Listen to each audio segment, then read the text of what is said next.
Gen Z protest कर रहे हैं, इसका मतलब है कि देश में लोकतंत्र है। यह बात सुप्रीम कोर्ट के एक जज कह रहे हैं।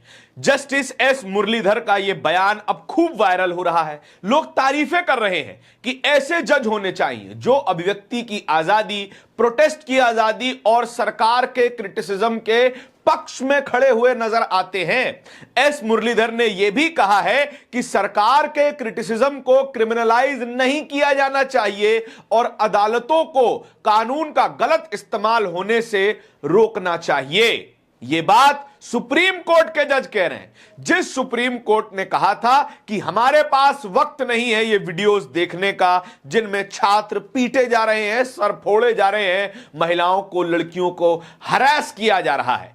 एक ही सुप्रीम कोर्ट से दो अलग अलग आवाजें नजर आ रही हैं। जस्टिस एस मुरलीधर यह भी कह रहे हैं कि साल 2047 में भारत का भविष्य उज्जवल नजर आता है अगर जेनजी इसी तरीके से सरकार से सवाल पूछता रहा तो।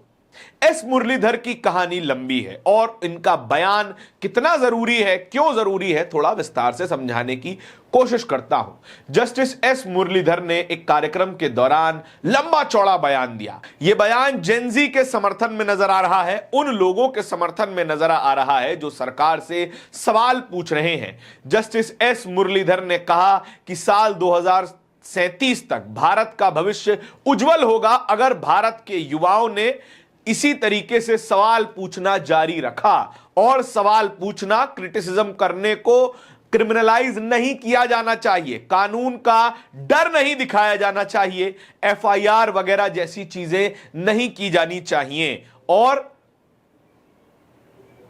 इस जेनजी को बढ़ावा दिया जाना चाहिए। एक देश में जेनजी का प्रोटेस्ट करना लोकतंत्र की पहचान है, लोकतंत्र की पहचान है और इसी लोकतंत्र से भारत की सरकार डरती भी है।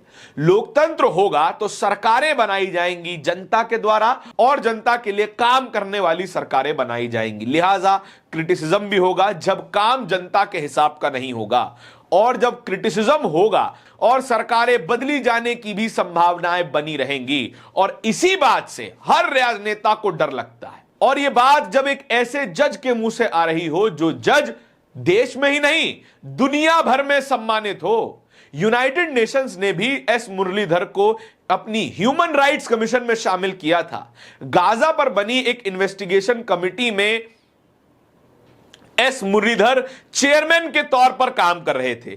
गाजा के बारे में एस मुरलीधर ने यूनाइटेड नेशंस में एक बहुत ही महत्वपूर्ण रिपोर्ट भी पेश की थी जिसमें उन्होंने बताया था कि गाजा में इजराइल के द्वारा जिस तरीके का मिलिट्री हॉस्टिलिटी पैदा की हुई है वो बच्चों के लिए बेहद हानिकारक है और पूरी दुनिया को गाजा में चल रहे ह्यूमन राइट वायलेशन पर ध्यान देना चाहिए। ये वो जज हैं जो जज बनने से पहले जब वकील हुआ करते थे तो फ्री में पीड़ितों के केस लड़ा करते थे। प्रो बोनो चैंपियन इन्हें कहा जाता था।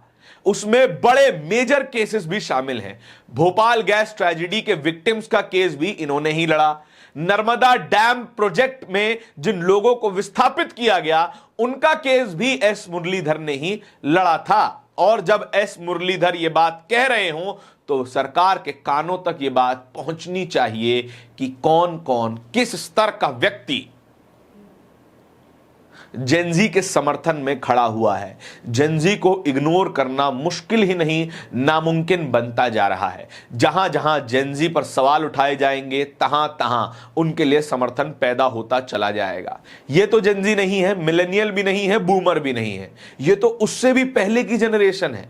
अगर उससे भी पहले की जनरेशन को यह समझ में आ रहा है कि जेनजी को आवाज उठाने की आजादी होनी चाहिए तो फिर देश के बड़े तबके को यह बात क्यों समझ में नहीं आती, क्यों अभी भी बुद्धि को मोटी किए बैठे हैं। एस मुरलीधर ने प्रधानमंत्री के बयान को भी कोट किया, कहा कि दिमागी नक्सल का टैग जेनजी को रोक नहीं सकता, उनके सवालों को नहीं रोक सकता।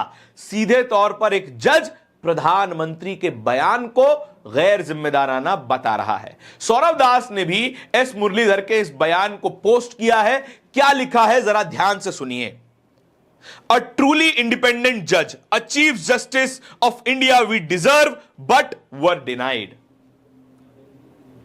एस मुरलीधर सच में एक आजाद जज हैं और उन्हें देश का चीफ जस्टिस होना चाहिए, लेकिन वे कभी बन नहीं पाएंगे। हमारे पास जो सीजेआई है वो जेनजी की बातों को उतना शायद जरूरी नहीं समझते, शायद उतना जरूरी नहीं समझते। इस पूरी खबर के बारे में आपके क्या विचार हैं, कमेंट सेक्शन में बताइएगा जरूर। इस तरीके के और भी वीडियोस को देखते रहने के लिए बोलता हिंदुस्तान को सब्सक्राइब जरूर कीजिएगा। बहुत बहुत शुक्रिया।